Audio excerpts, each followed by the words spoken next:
rindu mendengarkan suara firman-Mu. Berkatilah hamba-Mu yang akan beritakan firman-Mu. Biarlah Tuhan hikmat daripada Tuhan ada di dalam kehidupan hamba-Mu untuk membuka dan menyampaikan setiap rahasia firman-Mu, agar kami semua boleh kuat ya Tuhan dengan setiap perkataan firman-Mu. Terima kasih Tuhan, kami mau dengar suara firman-Mu di dalam nama Yesus. Haleluya. Amin. Haleluya, puji Tuhan. Selamat berjumpa lagi di dalam mezbah doa keluarga pada saat malam hari ini.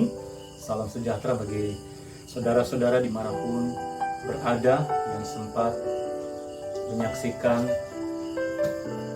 renungan kebenaran firman Tuhan yang akan kita dengarkan bersama-sama pada saat malam hari ini. Kita patut bersyukur kepada Tuhan, oleh karena kemurahan Tuhan, oleh karena kebaikan Tuhan, kita masih bisa mendengarkan renungan-renungan kebenaran firman Tuhan. Puji Tuhan. Kita masuk di dalam renungan kebenaran firman Tuhan yang saya ambil dalam kitab Ibrani pasalnya yang ke-13 ayatnya yang pertama. Di dalam kitab Ibrani pasalnya yang ke-13 ayatnya yang pertama, demikianlah firman Tuhan. Peliharalah kasih persaudaraan. Setiap orang-orang percaya dimanapun berada, di hari-hari yang terakhir ini, kita harus terus menjaga kasih persaudaraan satu dengan yang lain. Di tengah-tengah dunia semakin sulit untuk mengasihi di hari-hari ini. Namun setiap orang percaya dituntut oleh kebenaran firman Allah harus tetap hidup di dalam kasih. Karena firman Allah mengatakan di dalam kitab 2 Timotius pasalnya yang ketiga, mulai ayatnya yang pertama sampai ayatnya yang keempat, firman Allah berkata demikian. Ketahuilah bahwa pada hari-hari terakhir akan datang masa yang sukar. Manusia akan mencintai dirinya sendiri dan menjadi hamba uang. Mereka akan membual dan menyombongkan diri. Mereka akan menjadi pemfitnah. Mereka akan berontak terhadap orang tua dan tidak tahu berterima kasih. Tidak mempedulikan agama, tidak tahu mengasihi, tidak mau berdamai, suka menjelekan orang, tidak dapat mengekang diri, garang, tidak suka yang baik, suka berkhianat, tidak berpikir panjang, berlagak tahu, lebih menuruti hawa nafsu daripada menuruti Allah. Inilah gambaran kehidupan manusia di akhir zaman, di mana firman Allah mengatakan, ketahuilah bahwa pada hari-hari terakhir akan datang masa yang sukar. Manusia akan mencintai dirinya sendiri dan manusia tidak dapat lagi mengasihi sesamanya. Di tengah-tengah keadaan kehidupan manusia di akhir zaman yang krisis akan kasih, setiap orang percaya harus tetap hidup di dalam kasih. Setiap orang-orang percaya harus tetap menjaga kasih persaudaraan di dalam kehidupannya. Ini adalah nubuatan firman Tuhan yang terdapat di dalam kitab Injil Matius pasalnya yang ke-24 ayatnya yang ke-12. Karena makin bertambahnya kedurhakaan di dunia ini, manusia mencintai dirinya sendiri, manusia tidak tahu berdamai, manusia lebih menuruti hawa nafsu daripada menuruti Allah, membuat kasih kebanyakan orang di hari-hari ini menjadi dingin. Sebagai orang-orang percaya yang hidup di hari-hari terakhir ini, di dalam situasi yang sulit ini, di dalam keadaan kehidupan manusia akhir zaman seperti ini, setiap orang percaya dituntut harus tetap hidup di dalam kasih. Makanya firman Allah pada malam hari ini berbicara daripada hal kasih persaudaraan. Firman Allah menginginkan agar kehidupan orang-orang percaya di hari-hari yang terakhir ini hidup di dalam kasih persaudaraan. Sekalipun manusia dunia, sekalipun keadaan dunia kita hari-hari ini krisis akan kasih, tetapi firman Allah mau dimanapun orang-orang percaya berada pada saat ini, tetap hidup di dalam kasih persaudaraan.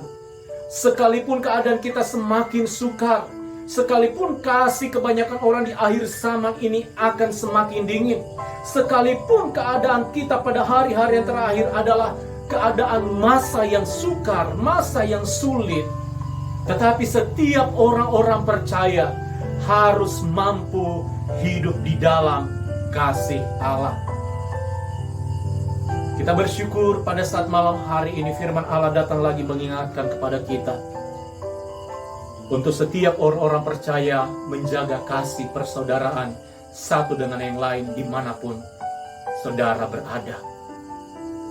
Nah, pertanyaan daripada kebenaran firman Tuhan pada malam hari ini, mengapa orang-orang percaya harus tetap memelihara kasih persaudaraan? Jawabannya yang pertama, karena kasih adalah karakter ilahi Allah. Karena kasih adalah karakter ilahi Allah. Di dalam 1 Yohanes,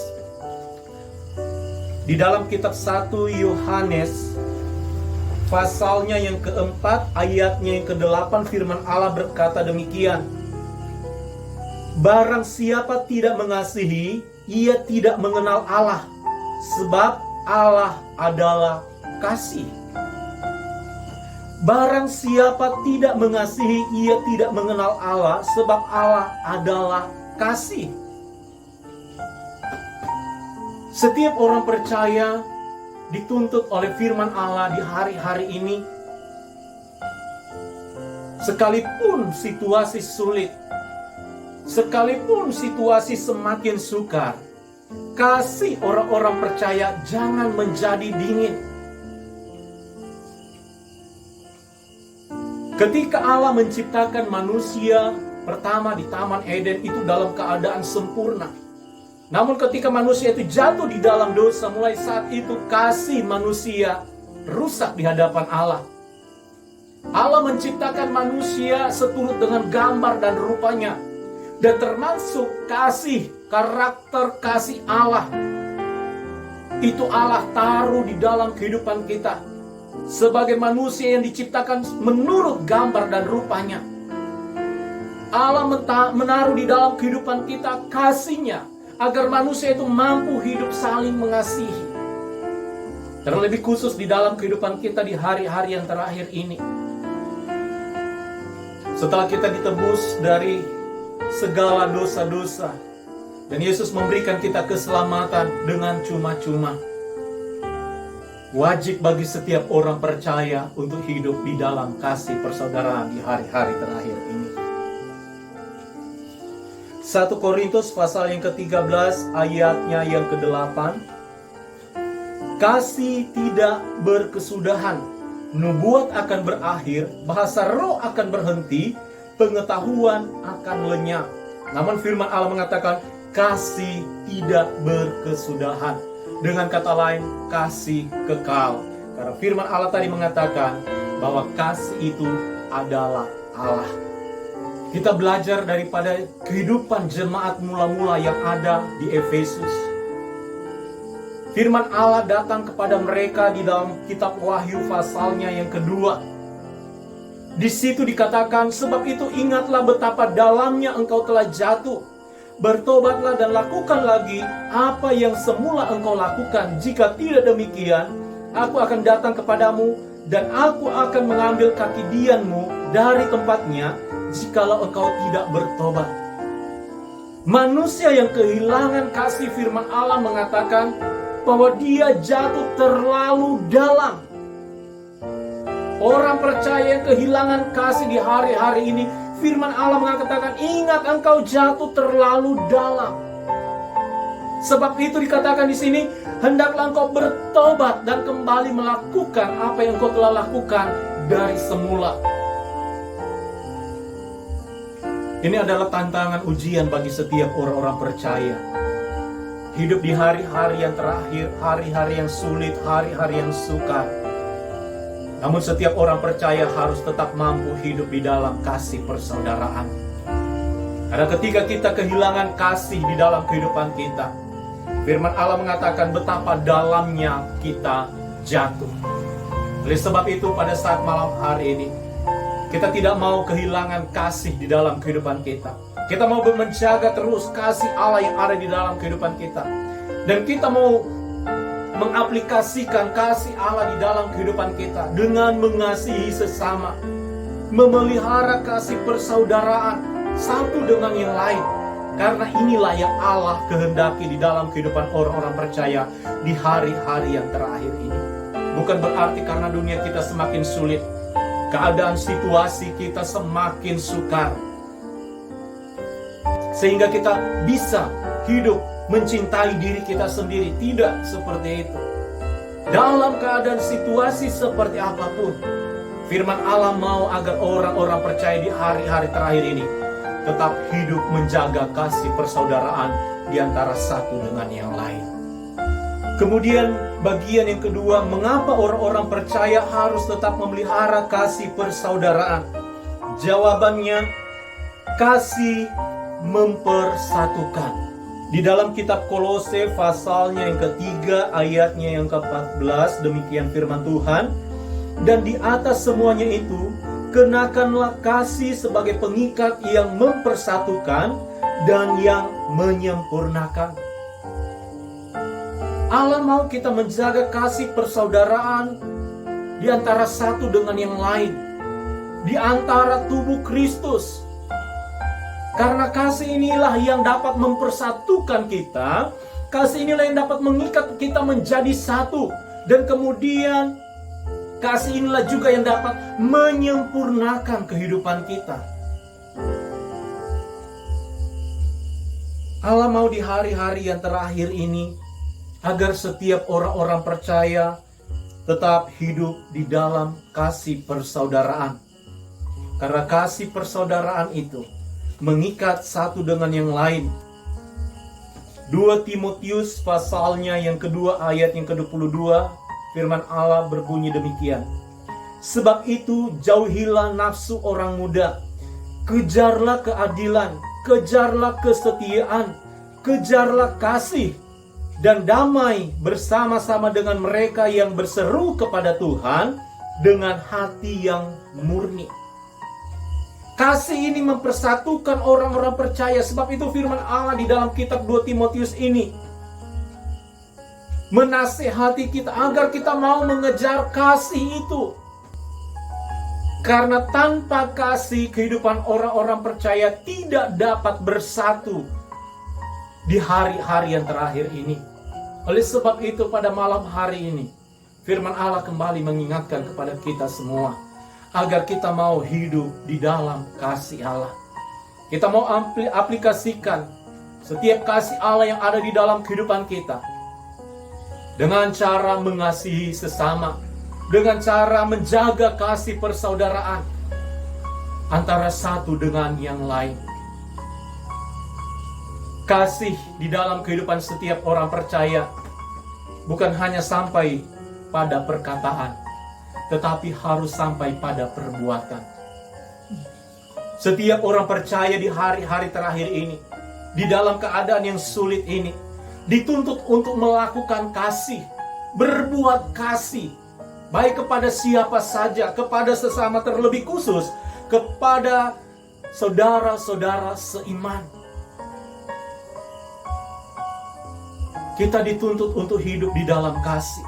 Ketika kita melihat orang dalam kesusahan, ulurkan tanganmu, korbankan apa yang ada padamu sedikit untuk menolong orang yang dalam keadaan susah. Karena kasih yang ada di dalam kehidupan orang percaya bukan hanya sampai di perkataan, tetapi kasih yang ada di dalam kehidupan orang percaya harus sampai pada tindakan perbuatan yang nyata. Dengan cara kita melakukan kasih itu kepada orang-orang yang membutuhkan.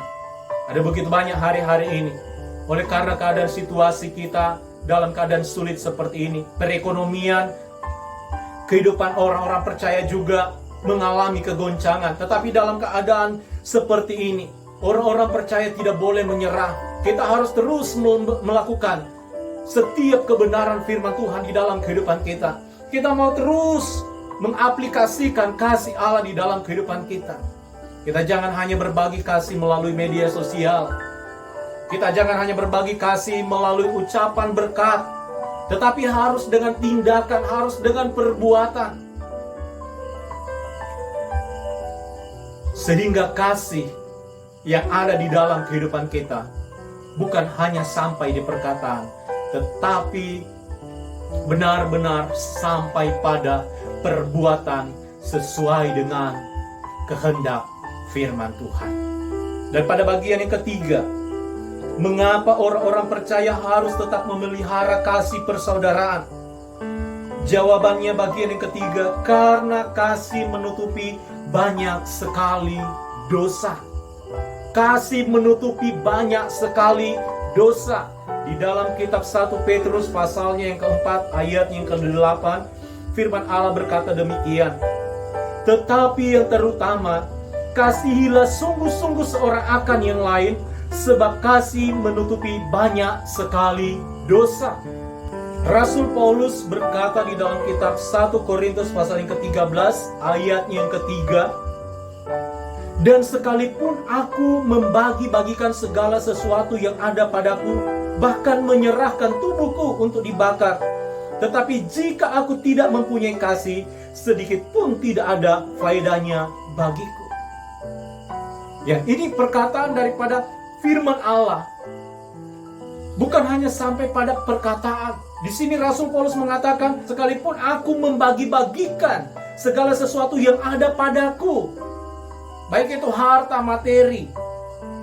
Dan kemudian di situ dikatakan, bahkan menyerahkan tubuhku untuk dibakar. Tetapi jika aku tidak mempunyai kasih sedikit pun, tidak ada faedahnya bagiku. Jadi kasih ini sangat berharga di dalam kehidupan manusia di hari-hari yang terakhir ini, di mana kita berhadapan dengan masa-masa yang sukar, era zaman baru. Di zaman baru ini, iman setiap orang-orang percaya akan diuji. Iman orang-orang percaya akan dimurnikan. Di zaman baru ini akan ada banyak penderitaan, akan banyak masalah dan pergumulan yang dihadapi oleh orang-orang percaya. Saya tidak mau menyampaikan kepada saudara tentang janji-janji berkat. Saya tidak mau menyampaikan kepada saudara tentang janji-janji mujizat daripada Tuhan. Karena tanpa kita meminta berkat, tanpa kita meminta mujizat kepada Tuhan, selama kita hidup melakukan kebenaran firman Allah, berkat dan mujizat selalu Tuhan siapkan di dalam kehidupan orang-orang percaya. Tetapi fokusnya di dalam kehidupan orang percaya mengiring akan Tuhan adalah berbuat kasih, bukan mengejar berkat dan mengejar mujizat di dalam kehidupan kita. Fokus orang-orang percaya ada di dunia ini untuk mengasihi satu dengan yang lain. Alasan Allah menebus manusia dari dosa, dari penghukuman kekal, karena kasih. Injil Yohanes pasalnya yang ketiga, ayatnya yang ke-16, firman Allah berkata demikian. Karena begitu besar kasih Allah akan dunia ini, sehingga ia telah mengaruniakan anaknya yang tunggal, supaya setiap orang yang percaya kepadanya tidak binasa, melainkan beroleh hidup yang kekal. Jadi alasan Allah menebus manusia dari dosa, dari penghukuman yang kekal, karena kasih. Makanya Allah mau setiap orang-orang percaya yang hidup di hari-hari terakhir ini hidup di dalam kasih. Ada begitu banyak saya mendengarkan statement-statement dari setiap orang-orang percaya bahwa gereja yang sempurna akan disingkirkan, tetapi gereja yang tidak sempurna akan ditinggalkan. Konteks gereja yang sempurna itu seperti apa? Kalau kehidupan orang percaya saja sudah mencintai diri sendiri, konteks kesempurnaan itu seperti apa? Kalau orang percaya tidak hidup di dalam kebenaran firman Allah, melakukan satu kebenaran firman Allah, mengabaikan firman Allah yang lain, firman Allah katakan tidak ada gunanya. Kalau kita bisa selamat, kalau kita bisa disempurnakan, bukan karena kita yang mampu untuk menyempurnakan, tetapi karena Allah yang menyempurnakan kita, maka orang-orang percaya itu menjadi sempurna. Tanpa kasih, orang-orang percaya, gereja Tuhan tidak bisa hidup di dalam kesempurnaan. Jadi kalau saudara-saudara yang mengatakan gereja yang sempurna, orang-orang percaya yang sempurna akan disingkirkan, Silahkan saudara mempraktekkan hidup di dalam kasih. Karena ketika saudara tidak hidup di dalam kasih, ketika kasih itu hanya sampai pada perkataan saudara, saudara bukanlah orang-orang percaya yang sempurna. Saudara bukanlah gereja yang sempurna. Karena gereja bisa sempurna itu melalui kasih. Dan firman Allah mengatakan di sini, kasih menutupi banyak sekali dosa. Dosa kita diampuni oleh karena kasih Allah. Kita ditebus dari cara hidup kita yang sia-sia oleh karena pengorbanan kasih Yesus. Yesus mati di atas kayu salib bukan untuk menebus dirinya dari dosa, tetapi demi mengerjakan keselamatan manusia yang berdosa. Dan dia lakukan itu, dasarnya adalah kasih. Jadi orang-orang percaya yang hidup di hari-hari terakhir ini, kalau berbicara tentang atau mengukur gereja yang sempurna dengan gereja yang tidak sempurna berdasarkan ukuran manusia, saya mau katakan kepada saudara, kembalilah saudara kepada pengajaran firman Tuhan yang benar. Jangan kita hanya membanggakan diri terhadap saudara kita yang masih lemah imannya. Karena kita mungkin kelihatannya sudah setia. Karena kita mungkin kelihatannya rajin beribadah. Karena mungkin kita kelihatannya bisa melayani Tuhan. Lantas kita sudah tergolong adalah orang-orang percaya yang sempurna. Tidak ada orang percaya yang sempurna. Kalau ada orang percaya yang sempurna, itu karena Allah yang menyempurnakan kita, bukan karena kita yang sempurna.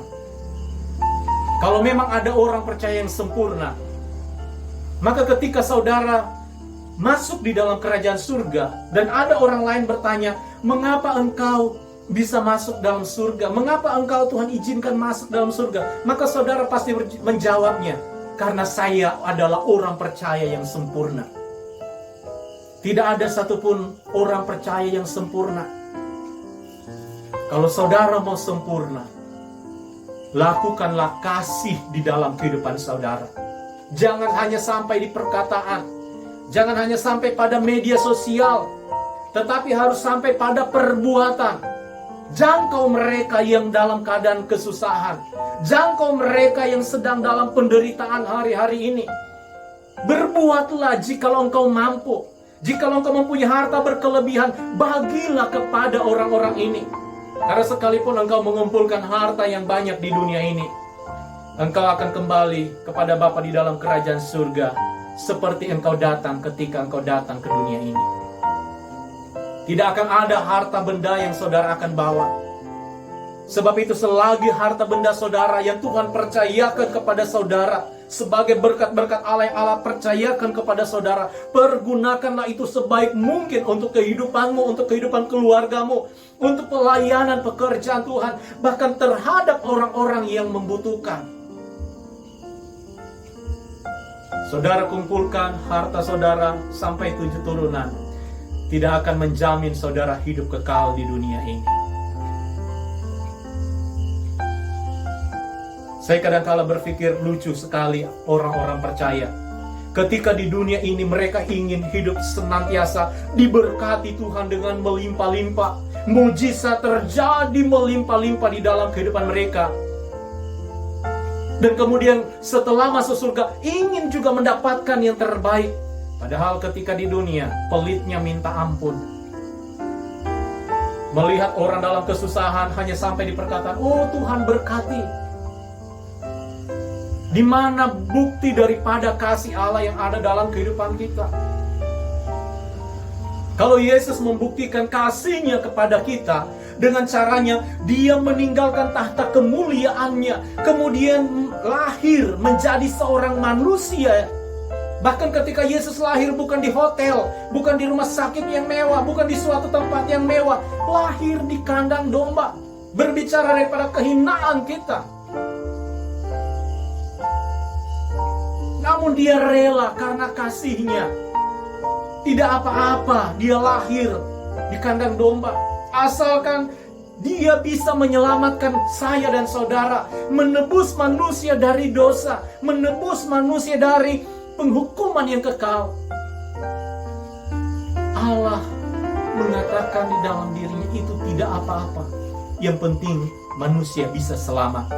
Lahir di kandang domba tidak masalah. Hidup di dalam penderitaan juga tidak masalah. Bahkan sampai harus menderita mati di atas kayu salib juga tidak masalah. Yang penting manusia dapat diselamatkan. Oleh sebab itu pada saat-saat ini, marilah kita menyadari keadaan kehidupan kita di hari-hari ini. Apakah kita sudah benar-benar hidup di dalam kasih Allah? Jangan hanya mengukur kesempurnaan kita daripada ukuran kita manusia. Tidak ada manusia yang sempurna, tidak ada orang percaya yang sempurna, tidak ada hamba Tuhan yang sempurna di dunia ini. Semua kita mempunyai kekurangan, kelemahan. Dan kalau kita menyadari hal itu, seharusnya kita hidup di dalam kerendahan. Seharusnya kita hidup lebih merendahkan diri lagi di hadapan Tuhan. Menyadari bahwa kehidupan kita tidak ada yang sempurna. Kalau kita boleh selamat, kita boleh hidup diberkati, dan kita boleh umur panjang sampai hari ini, itu semua hanya oleh karena anugerah dan kemurahan daripada Tuhan. Sebab itu jangan ada yang bermegah diri terhadap saudara-saudara seiman yang lain, yang mungkin saat ini mereka masih lemah dan masih jauh daripada Tuhan. Untuk membawa mereka dekat kepada Tuhan, itulah tugas kita. Itulah tugas saya dan saudara, membawa mereka dekat kepada Tuhan. Masa-masa yang sukar menjadi ujian bagi kehidupan orang-orang percaya. Apakah akan tetap hidup di dalam kasih, ataukah kasih itu akan hilang dari dalam kehidupan orang-orang percaya? Masa-masa yang sukar akan menjadi satu masa ujian iman, pemurnian iman. Apakah betul-betul orang-orang percaya itu hidup di dalam kasih, atau hanya sampai pada perkataan saja? Kitab 1 Korintus pasal yang ke-13 ayat yang ke-13, firman Allah berkata demikian, demikianlah tinggal ketiga hal ini, yaitu iman, pengharapan, dan kasih. Dan yang paling besar di antaranya ialah kasih. Oleh sebab itu kita bersyukur pada malam hari ini. Firman Allah datang lagi mengingatkan kepada kita semua di hari-hari yang terakhir ini. Di hari-hari yang penuh dengan kesukaran, hari-hari yang penuh dengan kesulitan, hari-hari yang penuh dengan pergumulan, orang-orang percaya harus hidup di dalam kasih persaudaraan. Tidak melihat kondisi kita saat ini dalam keadaan susah, orang percaya harus tetap hidup dalam kasih persaudaraan. Dan kemudian kasih persaudaraan itu jangan hanya sampai pada perkataan, tetapi hendaklah sampai pada tindakan dan perbuatan. Sebagaimana Yesus mengasihi manusia, Dia bukan hanya mengasihi kita dan Dia duduk di tahta kemuliaannya, tetapi Dia meninggalkan tahta kemuliaannya, terlahir sebagai seorang manusia, dan kemudian mati di atas kayu salib sebagai bukti bahwa Dia benar-benar mengasihi saya dan saudara.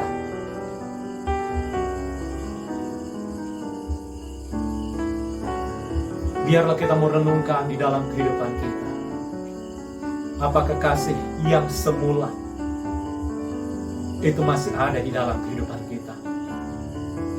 Karena orang-orang percaya yang kehilangan kasih, firman Allah mengatakan, engkau jatuh terlalu dalam. Dan sebab itu sebelum Tuhan Yesus datang pada kali yang kedua, selagi masih ada waktu bagi kita, mari kita mau membenahi diri kita.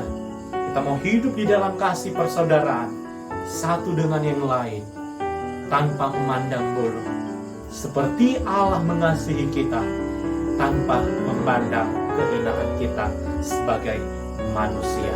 Puji Tuhan, inilah renungan kebenaran firman Tuhan yang dapat saya sampaikan di dalam mitsbah doa keluarga pada malam hari ini.